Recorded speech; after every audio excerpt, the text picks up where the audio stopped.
Hey guys, so I meant to post this earlier, but I wanted to do like more research and find out as much as I could before I actually talked about some of the issues that I'm having. And yeah, so I want to talk to you about my blood work results. I want to talk to you about the sonohistogram, like the procedure itself, and then I want to talk to you about the results of it, and then I want to talk to you about the next steps. So first off, my blood work. So I didn't even know that there was issues with my blood work until I went to do my sono, and they're like, oh yeah, so you're here for a sono and a follow-up about your thyroid. And I'm going, sono I knew about, follow-up about my thyroid is new to me. But it turns out that my thyroid levels are high, and I have hypothyroidism, where my thyroid doesn't produce enough something. Yeah. Whatever your thyroid's supposed to do, mine's not doing it enough. So my levels are too high. My TSH is too high. Normal is 5. That's what Dr. Google says. My fertility clinic says they want it under 3 point something, and mine is 6 point something. So I am now on wonderful thyroid medication. Yeah, that word right there. So that's what I'm on, which totally sucks because I have to take it. She said you can take it in the morning, but you have to like wait an hour after taking it before eating, or I could take it at night. And what I can do is stop eating and then 2 hours later take the pill. So that's the way I've been doing it right now, because it's easier for me to stop eating than to wake up and not eat, because I get nauseous if I don't eat in the morning. So that's the way I'm doing it. But so I've been stopping eating at like 8 and then going to bed at like 10 and taking a pill. So basically right now that needs to get below the 3 point whatever that he wants it as. And so I have to do blood work every month to get that lowered. And the pharmacist said that what they do is they set it at the lowest dose, and then they retest in a month and raise it a bit, and then retest in a month and raise it a bit. And they keep doing that until you're at the proper dose. Instead of overdosing you too much and then having to lower it, they start at the lowest and then slowly build their way up. So yeah, God knows when that's gonna be fixed, because who knows what type of dose I need to be on. And yeah, so I'm kind of bummed about that, because we can't do anything about my endo until we deal with that.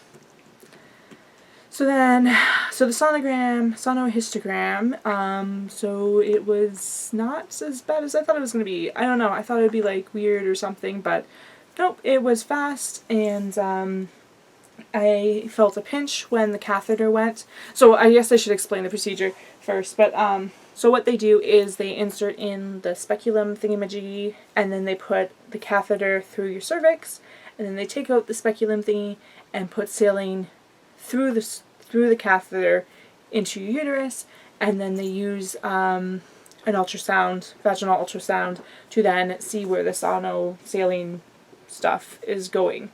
And basically see if your tubes are blocked, the shape of your uterus, anything like polyps or anything like that that's on the inside of your uterus, anything like that, that's what they use that for. So pain-wise, I felt a pinch when it went through the cervix, like mild pinch, and then I had a bunch of cramping, but not like, it was like mild period cramping, it wasn't anything bad. I was told by multiple people to bring Tylenol or some sort of like mild painkiller, so I did take that when before driving home, because I didn't want to have cramps the whole way home. And I was also told to bring a pad, which was very good advice, because yeah, TMI, but when I stood up I was like leaking, and I'm like, this is fabulous.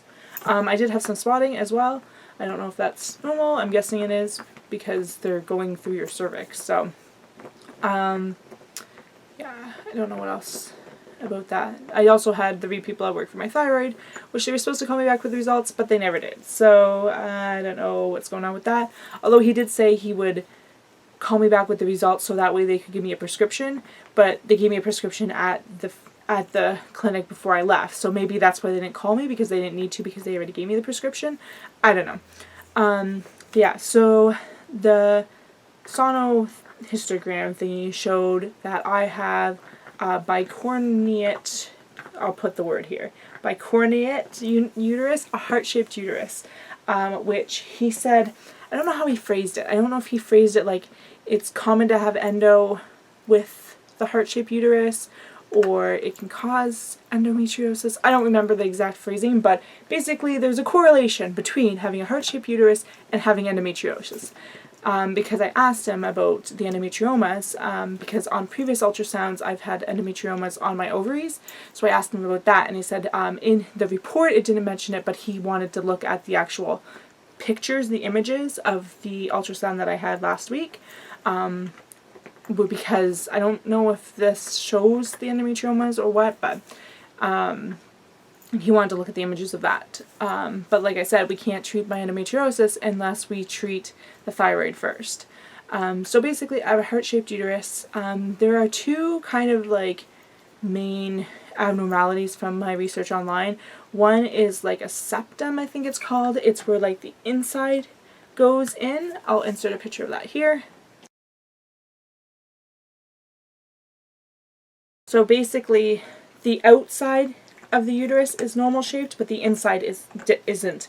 And that causes issues with miscarriage, because if the baby implants onto your little septum thingy, it can't get blood, like enough blood flow. So it causes miscarriage. That one there can be treated by surgery, because what they do is they just cut the septum thingy and voila, you have a normal uterus. The problem with what I have, mine looks like this. So the inside and the outside both go inwards. I've read mixed things about treating that with surgery. More recently, some doctors are doing surgery for it, but it's not recommended. It causes like a whole bunch of scarring, which then has issues with getting pregnant, and it also can cause uterine rupture, because they have to do like a huge incision across your uterus to repair it. Later when you're pregnant, you are at risk for uterine rupture, which if you don't know what uterine rupture is, your uterus ruptures. And it can cause maternal death, it can cause baby death. It is not something that you want to risk. So doctors won't do any surgery or anything for it. So basically you're left with just being a high-risk patient, and you usually have a C-section because the baby doesn't have enough room to turn, and you have premature birth because the baby runs out of room a lot sooner, and then the water breaks. So you end up with premature rupture of membranes, which then ends up to premature birth, and there are stories of people making it to full term, but it's not common, which sucks. And I'm not a fan of C-section. So yeah. So basically, that's my life right now. So if I can even get pregnant, I will be a high-risk pregnancy, which means I will not be able to see a midwife. I will not be able to attempt any sort of vaginal delivery or natural delivery or anything. I will be scheduled a C-section, which is totally like opposite of what I had planned. I wanted to work with a midwife. I wanted to have a doula. I wanted to try hypnobirthing. I wasn't totally set against having an epidural, but I wanted to try not to have one because I have weird reactions to medications, so I didn't want epidural to be one of those weird reactions. And yeah, so that's how I planned it. And now it's like, so if I get pregnant, I won't be coming to term even. I will be having a C-section scheduled by a high-risk OB. And there's also issues with cervixes, where your cervix is too thin and you end up having issues with that. Sometimes they'll do this thing, I can't remember what it's called, Kay Ball, if you look her up. She has mentioned it in her videos before, where I'm pretty sure they basically like stitch your cervix shut. From my understanding, I could be totally wrong, and maybe she can comment down below about what it actually is. But that's my understanding, is basically they like make it so your cervix can't dilate on its own. Because if it dilates on its own, you can have like miscarriage or super preemie. Yeah, so it just sucks. Just seems like there's always something. It's like, so now, yeah, Taylor has a toy. It's her birthday. Probably when you're seeing this, it's her birthday. I'm filming this Thursday, but you'll probably see it tomorrow, which is her first birthday. Just always something. So next steps, right now, we don't really have anything going on. We are basically treating my thyroid, and then we're going to treat my endo, and then do IVF. If IVF fails, or if I miscarry, I'm done. I will do surrogacy or adoption. I am not doing another pregnancy. I don't think I can handle it, and knowing what I know with my uterus now, and how high risk everything is, I don't want to be having miscarriage after miscarriage after miscarriage, and like having preemie births or a stillbirth or something because of my flippin' uterus. No. I will do the IVF because I want to do it anyway if I do surrogacy, because then I can use the embryos. And I figure I'll do one transfer. Possibly, if that transfer fails, I might do another transfer, but we'll have to see where I'm at the time, and also financially, because now I'm paying for more meds than I was planning on paying for, because I'm now paying for thyroid medication, and then I'm going to have to pay for my endo medication, and then I get to pay for all the IVF stuff. So I know, I'm pretty sure I'm going to go back to work in November, because I can't afford all these medications, and then also have to pay for like IVF and stuff. And I don't even know when I'm going to be doing IVF. If it takes me 6 months to get my thyroid under control, and then they treat my endo for 6 months, that's a year from now before I can even attempt to do IVF. So I can't be off work that long. And I can't afford, like I said, the medications and stuff without working. So, yeah. Just sometimes I feel like maybe I'm not meant to be a mom, and that all these things are just meant to happen because I'm not meant to be a mom. Because it's always something, like, always. If we fix one thing, something else comes up. We fix something, something else comes up. Like, it's been that way with adoption, it's been that way with fertility, everything. Like, just crazy. Just crazy. And I feel like everything happens for a reason, and maybe the reason everything happens is because I meant to just stop. But I won't, because I'm stubborn. If you follow me on Instagram, I tend to post there more regularly. On here, I'm kind of just doing updates as I do updates, as I have time to film updates. Just trying to work on life shit right now.